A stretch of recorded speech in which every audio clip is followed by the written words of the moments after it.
नमस्कार बच्चों। तो आज हम लोग देखने वाले हैं SC Verma chapter 5 Newton's laws of motion का क्वेश्चन नंबर 15 का solution. Up to 14 already cover कर चुके हैं। चलिए क्वेश्चन क्या है पहले उसको समझने की कोशिश करते हैं।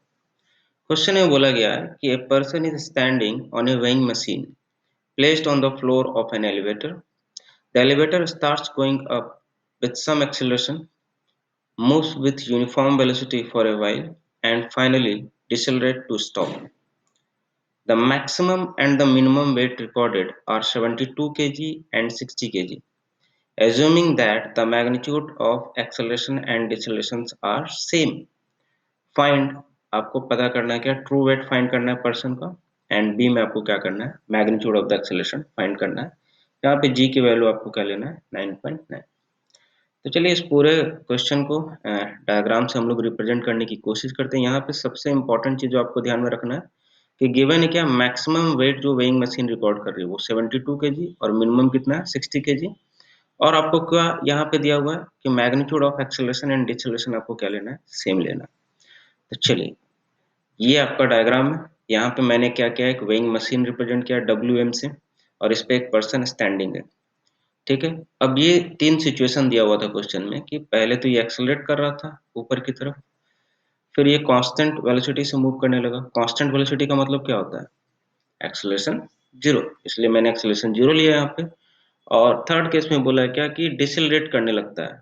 डिसेलरेट का मतलब क्या हो गया कि वेलोसिटी के उल्टा हो जाएगा, है ना। तो अगर ये ऊपर की तरफ जा रहा था तो इसका जो एक्सेलरेशन हो जाएगा वो किधर हो जाएगा नीचे की तरफ। ये तीन सिचुएशन है। अब आपको दिया हुआ था क्वेश्चन में कि इसका जो वैल्यू है एक्सेलरेशन का और ये जो डिसेलरेशन है दोनों का जो मैग्नीट्यूड है वो क्या है सेम है, तो इसलिए मैंने क्या लिया दोनों का मैग्नीट्यूड सेम लिया है। ठीक है, अब इस ए की वैल्यू निकालनी है ना, और क्या निकालनी है आपको ट्रू वेट। तो सबसे पहले तो ये समझना है कि वेइंग मशीन क्या मेजर करता है। तो अगर वेइंग मशीन की अगर बात करूं मैं, तो जैसे ये वेइंग मशीन पे अगर ये पर्सन खड़ा है तो ये जो पर्सन है वेइंग मशीन को पुश करेगा किसी न किसी फोर्स से। बदले में वेइंग मशीन भी इसको क्या कर रहा होगा पुश कर रहा होगा ऊपर की तरफ। तो ये जो पुशिंग फोर्स है ना, वही क्या करता है वेइंग मशीन मेजर करता है ये जो पर्सन जो जितने से पुश किया। तो रियलिटी में क्या रीडिंग ये नोट करेगा, नॉर्मल रिएक्शन जो होगा वही नोट करेगा। बट चूंकि ये जो वेइंग मशीन जो होता है आपने देखा होगा कि ये रीडिंग किस में बताती है, तो आपको रीडिंग बताती है केजी में। दैट मीन्स रियलिटी में ये कैलिब्रेटेड क्या होता है केजी में। बट अगर बात किया जाए तो वेइंग मशीन मेजर किसको करती है नॉर्मल रिएक्शन को। तो नॉर्मल रिएक्शन को केजी में अगर कन्वर्ट करोगे आप तो एन बाई जी यही वैल्यू बताती है मशीन जो कि कैलिब्रेटेड रहती है ना। तो जी से आपको डिवाइड करना पड़ेगा, तो वही आएगी कि आपको रीडिंग आएगी, और ये रीडिंग किस में आएगी केजी में। अगर न्यूटन में आपको रीडिंग पता करना है तो इनटू क्या करना होगा जी। तो जो एन आएगी वही क्या आएगी फिर न्यूटन में आएगी रीडिंग। तो चलिए ये तो सिचुएशन आप समझ गए कि क्या क्या हमको फाइंड करना है। तो अब हम तीनों सिचुएशन को रिप्रेजेंट करने की कोशिश करते हैं। सबसे पहले बी को ले लेते हैं। बी बहुत ही आसान है क्योंकि एक्सेलरेशन क्या है जीरो, और एक्सेलरेशन जीरो का मतलब आप समझते हैं नेट फोर्स क्या होगा जीरो होगा। तो मैंने पर्सन का फ्री बॉडी डायग्राम बनाया। एक तो कॉन्टैक्ट फोर्स लग रहा होगा ऊपर की तरफ, एक क्या लग रहा होगा एम जी नीचे की तरफ। तो यहाँ से एन इक्वल टू क्या आ जाएगी एम जी। ये हो गया सिचुएशन वन, कोई दिक्कत नहीं है।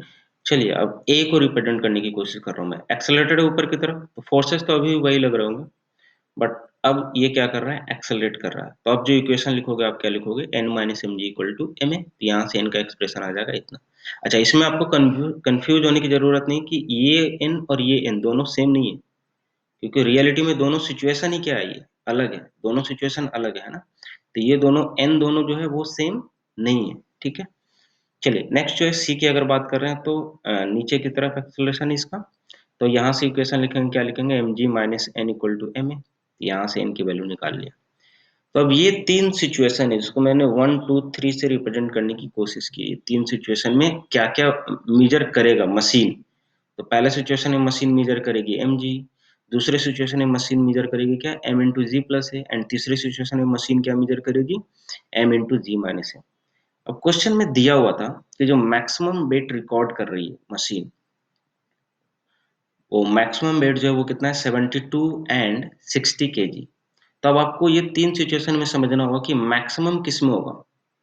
अब ये तीनों सिचुएशन समझिए, तो इसमें है G प्लस है, इसमें है G माइनस है और इसमें है G सिर्फ। तो ऑब्वियसली मैक्सिमम जो ये सेकंड सिचुएशन है, इसमें जो होगा वो मैक्सिमम वेट रिकॉर्ड करेगी। दैट मीन्स अगर दोनों तरफ G से आप डिवाइड कर दो, तो ये क्या हो जाएगी, reading of the machine second situation में, है ना। तो वही मैंने यहाँ पे कोशिश की है कि दोनों साइड क्या किया, G से डिवाइड कर दिया, तो ये अब बन जाएगी reading of the machine. Reading of the machine दी हुई है 72 kg, है ना। तो ये हो गया, इसको मैं इक्वेशन मान रहा हूँ एज ए, जो भी 1 और 4 इक्वेशन मान रहा हूँ, चलो ठीक है। यहाँ पे भी मैं क्या कर रहा हूँ, G से डिवाइड कर रहा हूँ, मिनिमम तो सबसे इसी में मेजर करेगा, ये तो हो गया बीच वाला सिचुएशन। तो यहाँ पर भी G से डिवाइड कर दिया मैंने, तो एन बाई जी की जगह पे डायरेक्ट 60 लिखा है मैंने, और ये हो गया। अब ये दोनों इक्वेशन, अब आपके पास दो इक्वेशन है ना। और यहाँ पे अननोन देखिए क्या क्या है, देखिए G तो नोन है, M और A अननोन है।